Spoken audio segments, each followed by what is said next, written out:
Well, our first teacher of the day supports Okios Christian Network and comes to join us from the great state of Florida. Please welcome Mrs. Robin Magnelli.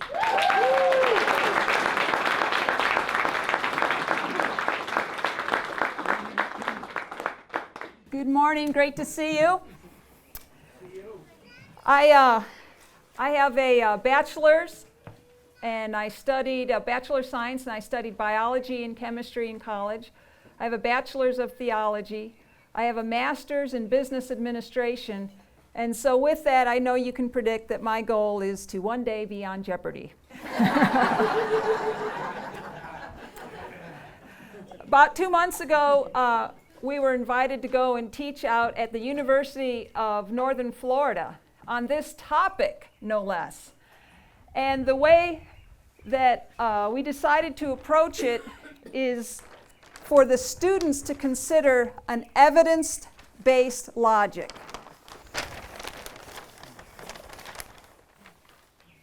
Evidence-based logic.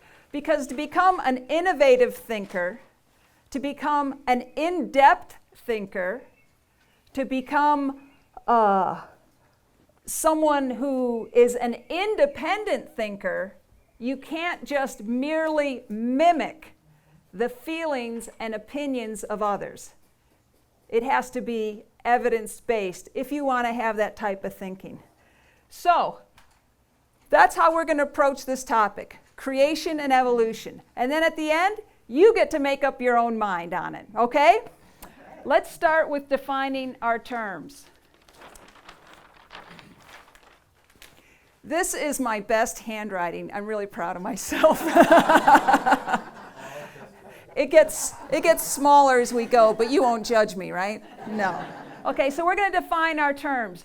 In terms of logic, there's two major concepts I want to talk about: inductive reasoning and deductive reasoning. Those are two ways to reason things.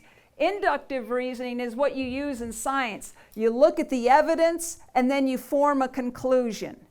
You look at the evidence and see what it says. You don't start with the answers. You look for the answers. It's kind of how we approach things spiritually too when it comes to the Bible.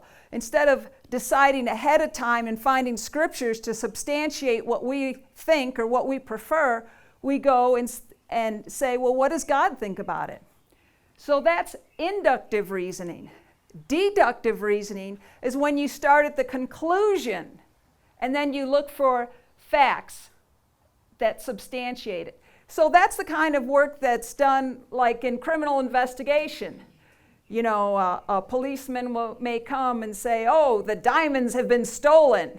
That's the conclusion. They were stolen. And then you track back, how did that happen? Who might have done that? That's deductive reasoning, where you start with the conclusion. But the scientific method uses inductive reasoning, ideally. Next, let's consider law and theory. These two words, because they mean something in science. In science, a law is an explanation of a certain group of facts. And that law, it's repeatable and it's predictable. Like gravity. Gravity is a law. What goes up must come down. And it happens in the same situations. It'll happen 100% of the time. Versus a theory is a proposed explanation of facts. So it's a hypothesis. It could be true. It could not be true. And theories are often adapted based on new evidence.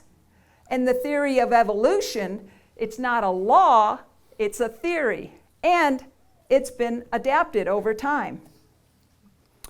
So that's a theory and creation. And what I'd like to look at now is evolution and creation.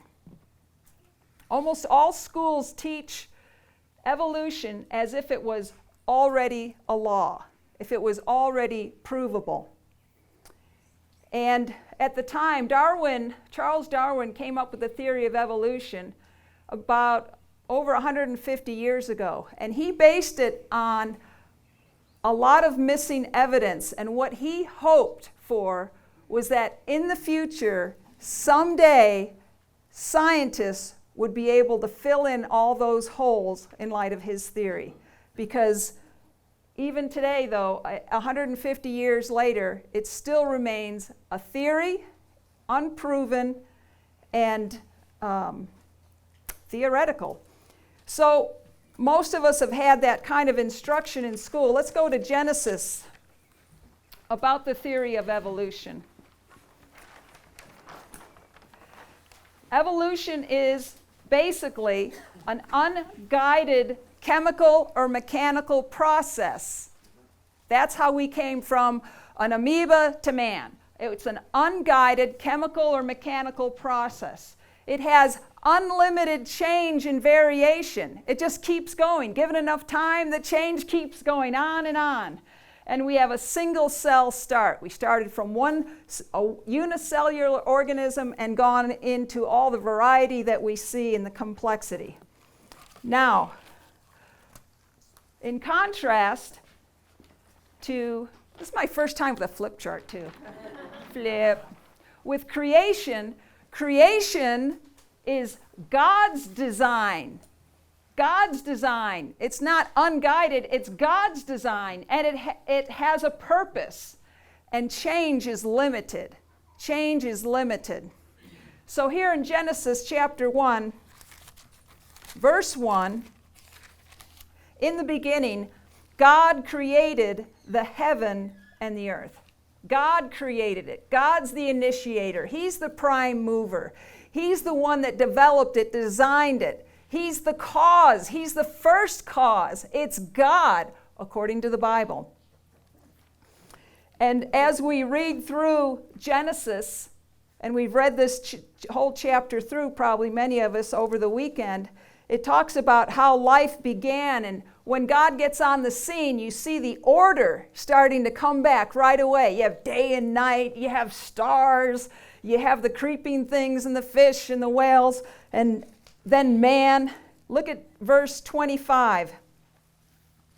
It says, "And God made the beast of the earth after his kind, and cattle after their kind, and everything that creepeth upon the earth after his kind. And God saw that it was good." God saw that it was good, because God made the beast of the earth after its kind. He didn't just merely make carbon, nitrogen, oxygen, and hydrogen with the potential for life. He made the beasts. He already made those animals that were fully developed, the plant life that was fully developed. And that word kind is used 10 times in chapter 1.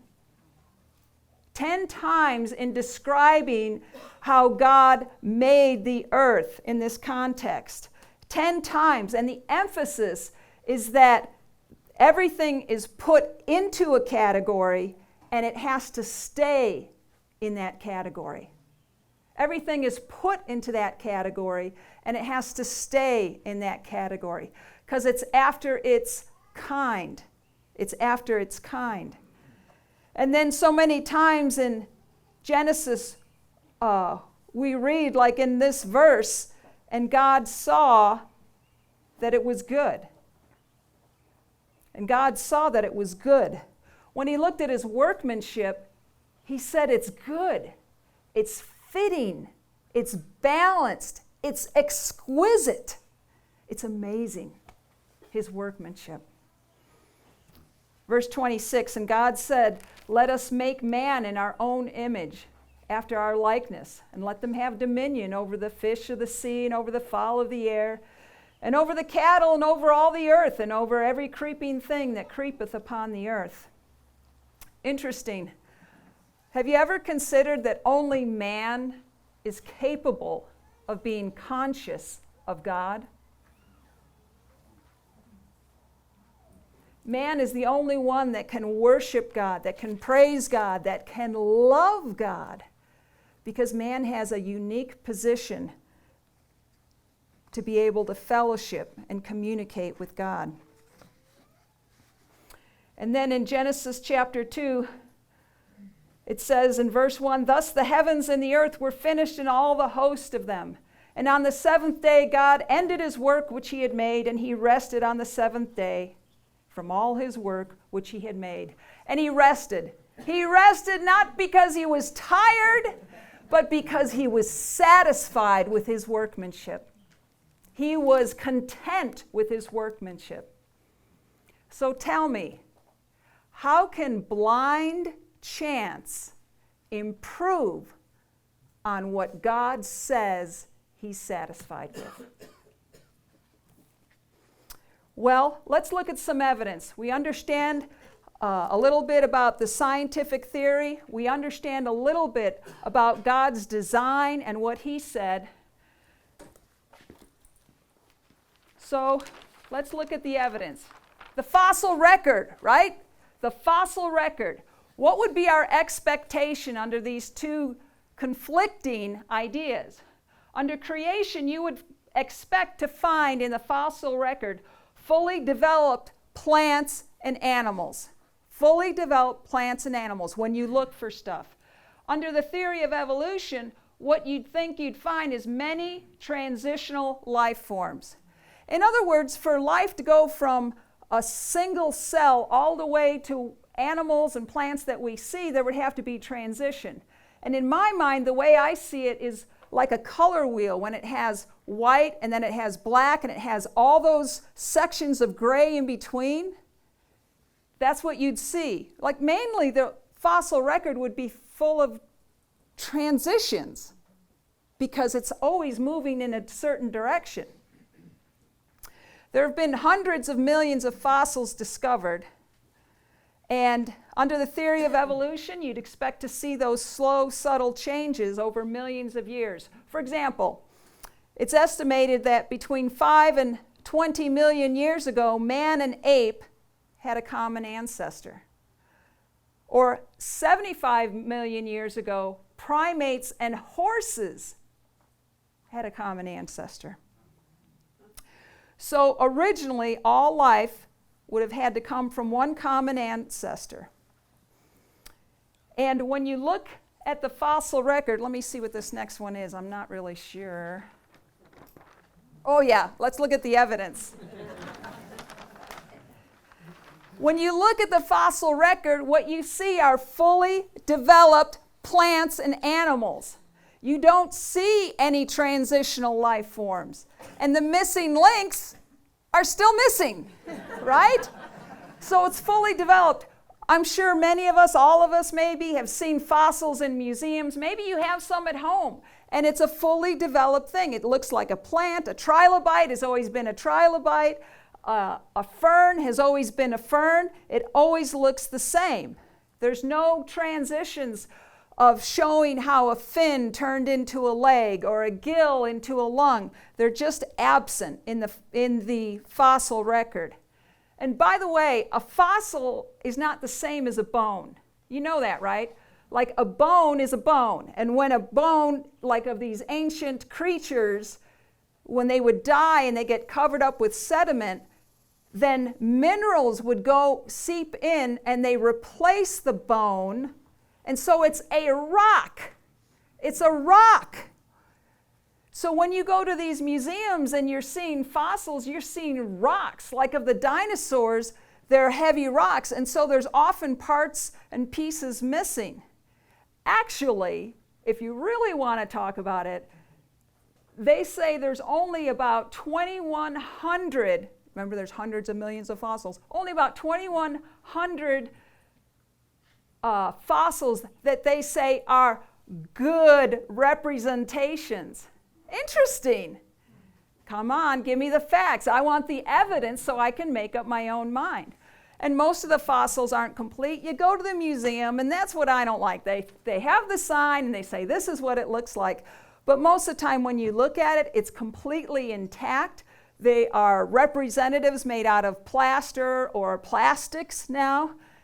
Because if there's not that many complete fossils, do you think those scientists want somebody drilling holes in them to connect them and put them together? And the weight of them. So it's a representation where the blanks have been filled in, often. So There's no transitional life forms, and the missing links, and I have it as a plural because it's not just one. There's not just one missing link between man and ape. There's been that missing link that's so fun when people find it. Like in the 20th century, there was a missing link, and it was called the Piltdown Man, and they always call it by the area that it was found. And it was chips and pieces of a skull, not a complete skeleton, of a skull. And so they took plaster Paris and filled in 3/4 or more of this skull. And it was found by a very prominent paleontologist, and everybody thought, wow, we found the missing link. And it was like that for 40 years until somebody went back and said, hey, let me see that thing again. And they look at it and found out that it had been altered and that the skull pieces had been aged with iron salts and the teeth were filed down so it would look as if it had been a man. That's not scientific research. Or the Nebraska Man. The Nebraska Man in the 20th century, it was one tooth. One tooth. And they made a whole big deal about it. So by that time Great Britain heard about it, they had a picture of Nebraska Man and his mother. So that tooth was just found to be an extinct pig. So I'm kind of sometimes I can get a little ornery, so I was thinking this morning, we are in Montana, and there's a bunch of cowboys here, so if you want to go out, we could get some bone chips and put them together and get famous. The Neanderthal Man, we've heard of the Neanderthal Man, and it's said that the only difference between him, maybe, and you and me would be the size of his cranium. So if you went on the subway in New York City and you put the Neanderthal Man in a pair of jeans and a t-shirt, you wouldn't be able to tell him the difference from anybody else, because today he's classified as Homo sapien, fully human. And Lucy's one of the more recent discoveries. That was going to be the missing link. And that's been determined that she was an ape, because it's a partial bone discovery. And her daughter, which was very close by, unfortunately, it was found that she was 100,000 years older than her mother. Which I can relate to, you know. I mean, many of us parents exaggerate or minimize our ages. But there's like a list of things. When I was in college, we had a list of things, and I don't remember, maybe it's 20 or 25 things about what this missing link would have. Where the hips are, how far down the arms hang in proportion to the knee and the hip, a gap in the teeth here. So we're studying, we're memorizing all these characteristics. And I'm doing it with my buddy, Harvey Newman. He's a biology major too, and we're up late at night and we're going through these over and over and over again. And I'm looking at him and I go, Harvey, you have like half these characteristics.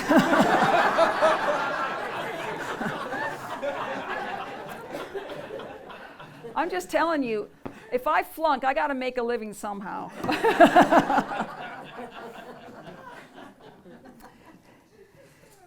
So all the soft tissue, all the hair, all that kind of stuff is gone. People don't know what they look like. It's computer generated, it's a hypothesis, it's a guess, but there isn't evidence. So in the fossil record, it fails. There's no transitional life forms, and it's not, everything is fully developed in the fossil record. So what does resemblance prove, right? Because things can look similar. So does it prove that we had a common ancestor, or does it prove that we had a common design? Which is it? Because you have to think about it. What does it mean? Because things do look similar.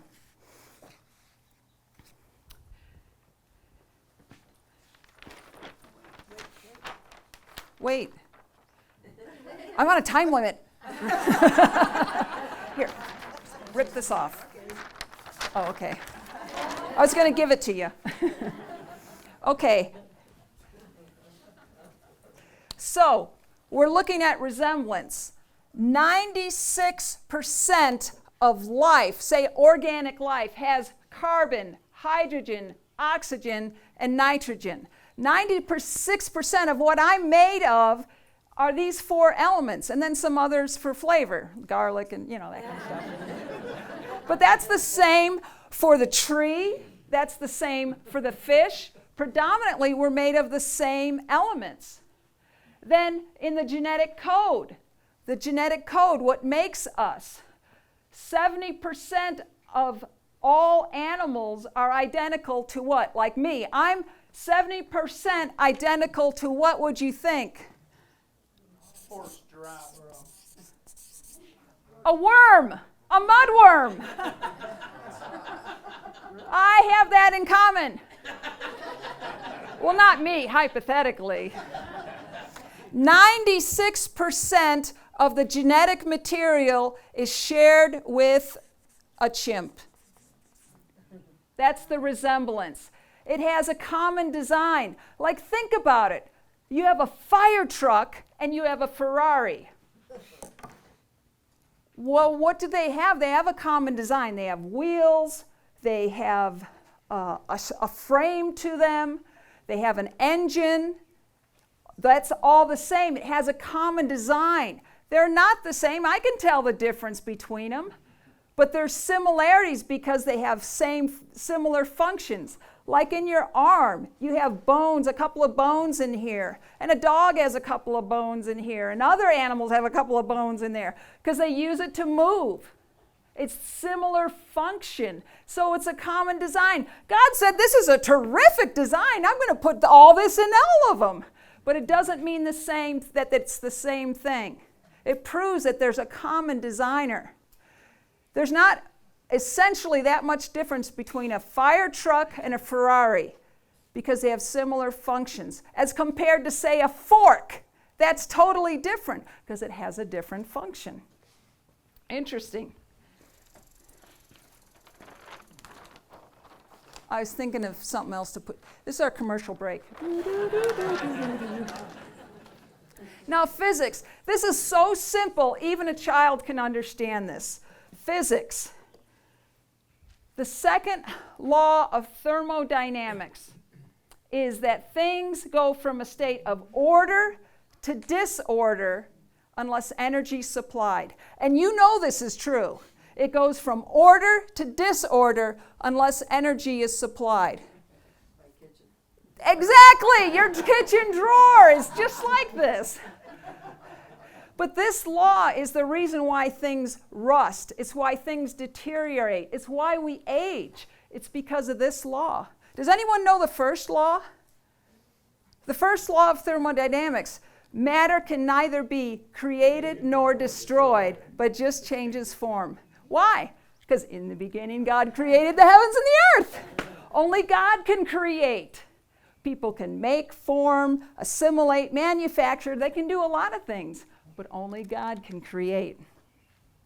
So, with this law, order goes to disorder unless energy is supplied. So, in physics, what would be your expectation? You would expect to see degradation. You would expect to see these highly organized, complex organisms going to the simple. They would be getting simpler and simpler instead of more complex. But wait a second, that's what evolution is talking about, that things go from simple to complex. It's the opposite of this law of physics. It's not a theory. It's repeatable and provable. It's the second law of thermodynamics. And God is the master scientist, by the way. He knows. He's got a degree in all this stuff. And he understands this law. This law is true spiritually, too.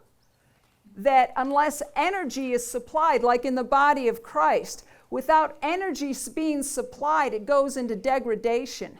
You need ministries in operation. You need apostles, prophets, evangelists, pastors, and teachers. It's needed to be able to restore and rejuvenate and make whole the whole body. You need functionings. You need people operating and performing gifts of healings and miracles and word of knowledge and word of wisdom and on and on and on for the body to be mended and to be whole. And it lines up perfectly with how God set up the law of physics. So, under this law, what you'd expect to see is say, for example, a laboratory rat, you do experiments on it, and then it would degrade into something simpler, like an amphibian, or a fish, or goo. But it doesn't happen. Why? Because physics does not support the theory of evolution. Evolution is a design without a designer. It's creation without a creator. It's organization without an organizer. And nothing works like that. All the arts, all the sciences, all the technology needs effort and energy put into it. And everybody knows it. Everybody knows it. Let's go on. Genetics. Let's talk about genetics. What would be our expectation with the evolution? Well, mutations, because how would that change happen? It would happen through mutations, changes in the genetic code. And the way the theory of evolution works is it's chance, beneficial change. Chance, beneficial change, and there's new traits that appear because it's unguided. So there's no cause to it, so to speak. Now, there's boundaries in every living thing. There's boundaries that God set up to protect that order and organization that He designed. Hypothetically, you could take two mixed breed dogs and breed them over and over and over again till on one hand you got a Chihuahua and on the other hand you got a Saint Bernard. But you can't keep breeding them and get a cow and get a parrot. It doesn't work because there's limitations to how much change is allowed in the genetic material. The whole design of it is to preserve the order. The genetic material repairs itself to preserve the order that God set up.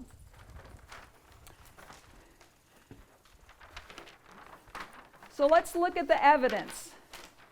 The evidence is mutations are not beneficial changes, right? Even the word mutation. Mutations are caused by chemicals, they're caused by ultraviolet light, they're caused by x-rays, etc. There's a lot of things. But what always happens is that they increase disorder. They break down the order. So mutations often, the organism, the animal is often sterile. When you do experiments on them, they're often weaker than their parents. Often it's lethal. It can kill them. There's a variation within species. Like you can breed a horse and a donkey and get a mule, and then the mule is sterile. It can't reproduce. It can only go so far, and God says, nah, that's it. No further. So when I was in college, we used to do tests. Every college student does this, biology student, on fruit flies. You know those little things in the bananas? On that. That's what our things was. So we'd zap them, and you put them in a jar, and then you pull them out, and then you see what you did to them. And their eyes would be distorted, their wings would be curled, their legs are distorted. But the funny thing about it is, after all this time and all those crazy college kids, there's never been an appearance of a new characteristic. And yet, that's what evolution is based on. That by coincidence, something new is going to develop. And with all that effort put into the laboratories all over the nation, you would expect that you could document evolution by the appearance of a new characteristic. And you can't do it. It hasn't been done. An appearance of a new characteristic has never been induced or observed. Interesting. And that's the basis of evolution.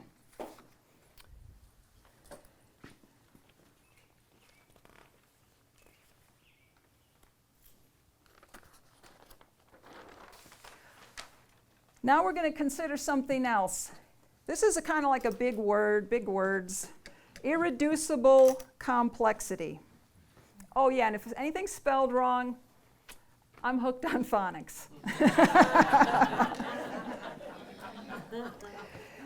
So this is out of The Origin of the Species. And what Darwin said is, he said, if it could be demonstrated that any complex organ existed which could not possibly have formed by numerous successive slight modifications, my theory would break down.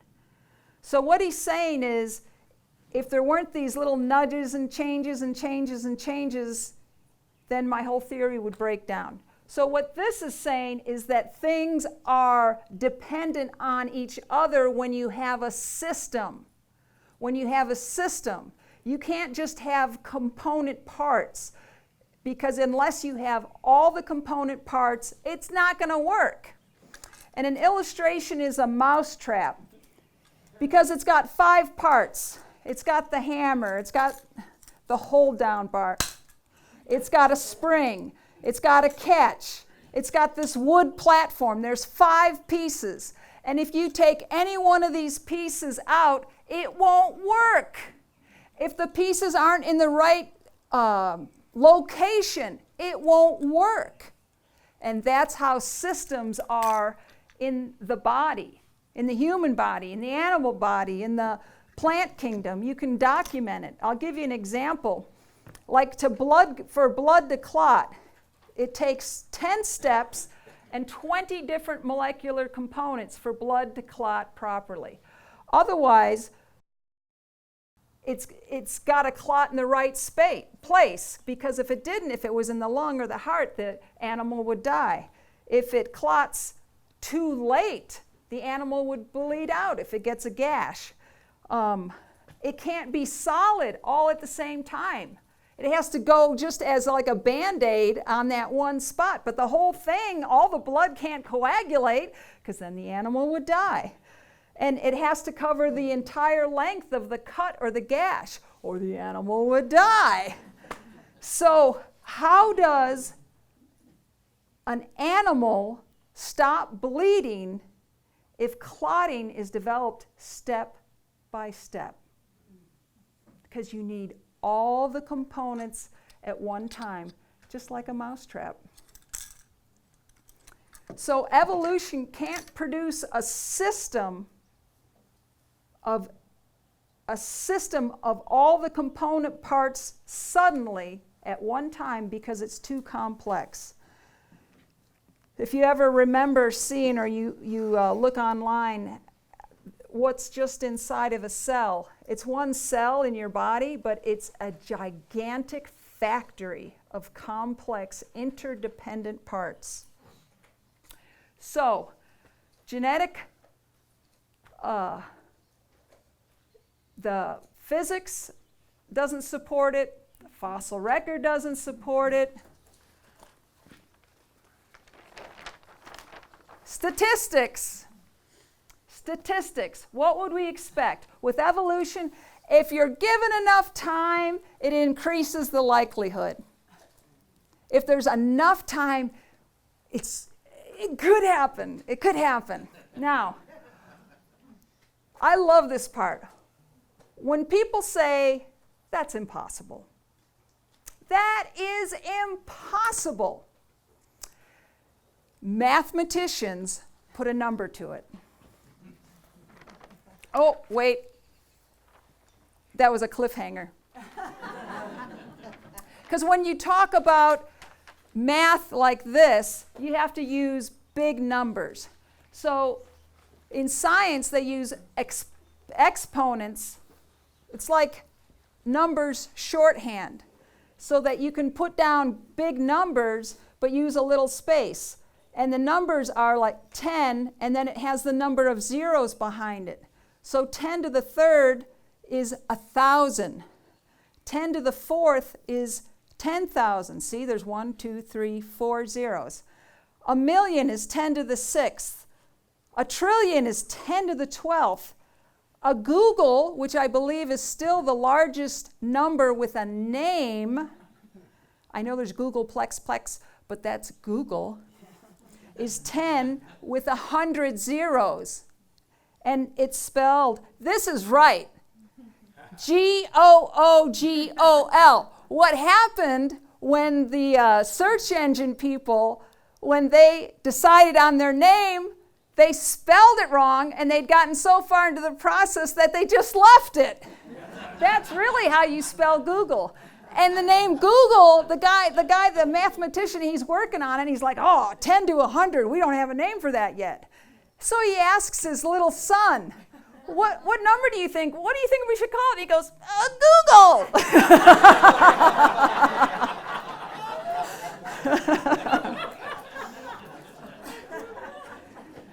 So,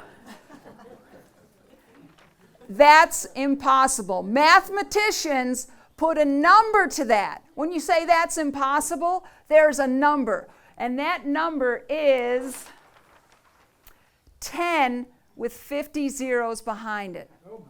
10 to the 50th power. That's statistically impossible. Impossible. We've heard a lot of numbers around recently. So, impossible. In the body, there's basic building blocks in the body called amino acids. And those fit together to form proteins. And under the theory of evolution, in the beginning, there was a primordial soup that came together with these chemicals and started to put these amino acids together to form proteins. What is the scientific likelihood of that, according to the mathematicians? Statistically possible, 10 to the 50th, right? Evolution is based on chance beneficial changes. Chance. What's the chance of it? What's the statistic? What's the probability of random formation of a simple protein? It's 10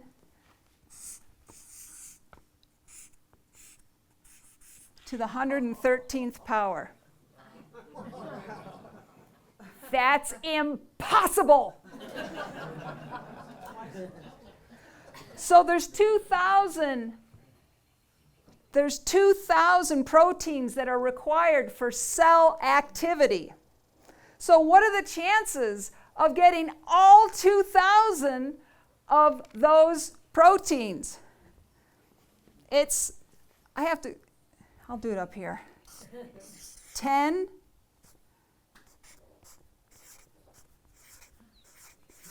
to the 40,000th power.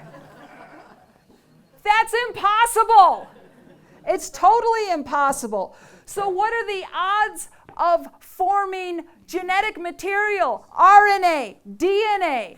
That's impossible. Or cells going together to form systems. You got the circulatory system, you got the immune system, the nervous system, all in a coordinated fashion.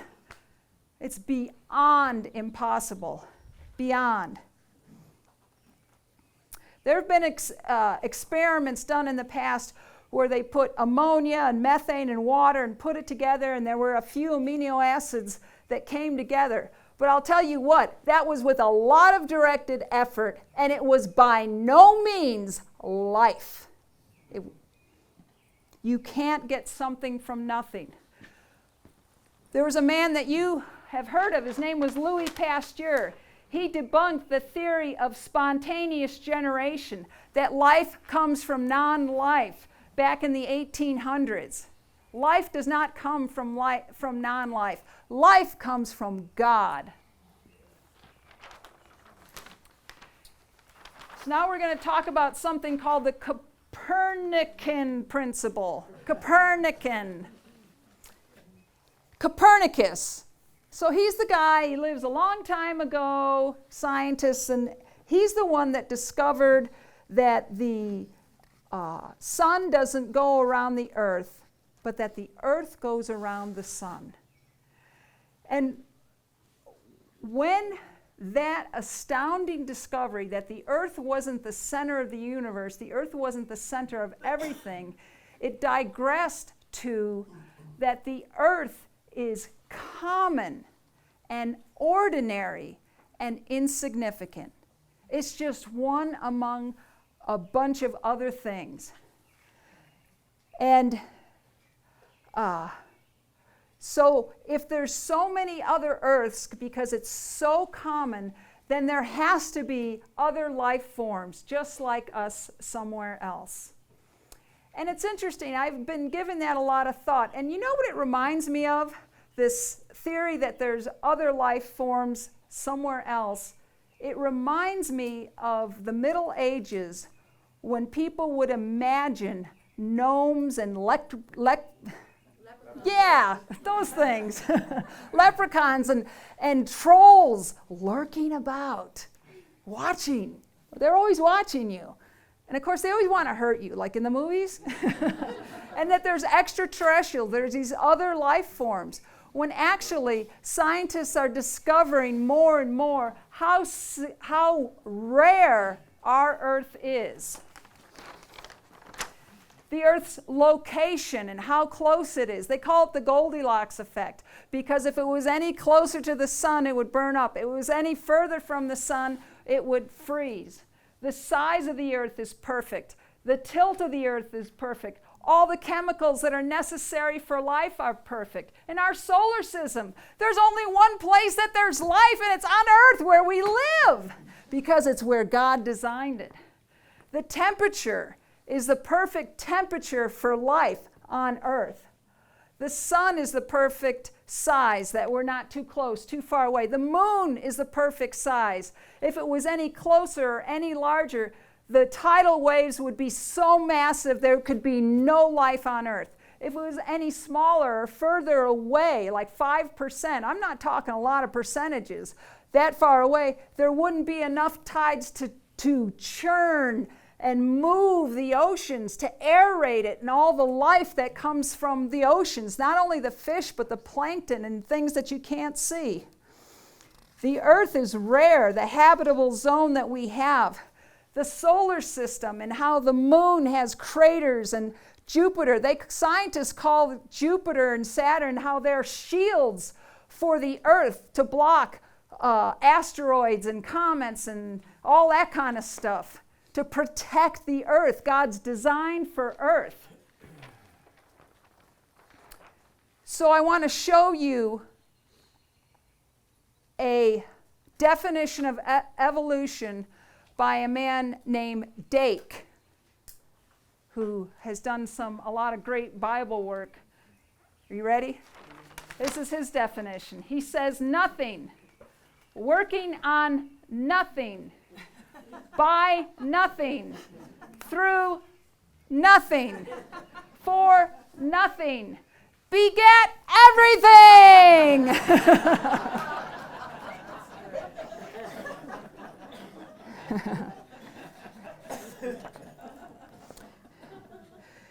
So turn to Philippians, please, chapter 1. We've looked at an evidence-based approach. We've seen what the Bible, the Word of God, says about the origin of life and God's plan for the earth, the universe, and for mankind. We've looked at the evidence. We've looked that it's really a statistical impossibility to randomly form the basic prerequisites for the elements of life on their own. They're impossible. That in genetics, evolution's never been induced or observed. That in physics, it proves that things degrade and erode and they don't get better on their own. And that the fossil record does not have any evidence to support. The missing link is the missing links. They're all missing. And true science doesn't contradict the Bible. So by looking into things, you could study this further, geology and astronomy, and go on, and all you would see is the perfection of God's design. One guy said it so well. He said, you have that frog turning into a prince. The time is instantaneous. It's a fable, a frog to a prince. But if you add 300 million years, you call it evolution. So, true science does not contradict the Bible. So by looking deeper into living things in earth, you see the magnificence, the admirable, the perfect order and purpose of God, and all the advantageous systems that He has provided. Nature is a witness of God's creation. Nature is a classroom for His children to discover His purpose and His design and His forethought and His provision. And here in Philippians, I'd like to close with these couple of scriptures. Philippians chapter 1, verse 3. It says, I thank my God upon every remembrance of you, always in every prayer of mine for you, making requests with joy for your fellowship in the gospel from the first day until now, being confident of this very thing, that He, God, which hath begun a good work in you, will perform it until the day of Jesus Christ. God has a purpose for your life. You are not by accident. You are not random. God does not waste your time, your strength, your ability, your heart, your aspiration. And what He has already begun in you, He will continue to perform it until the day that Jesus Christ comes back to take you home. And every day is a gift from God for you to discover for yourself how meaningful and how full of purpose and valuable your life is. God bless you.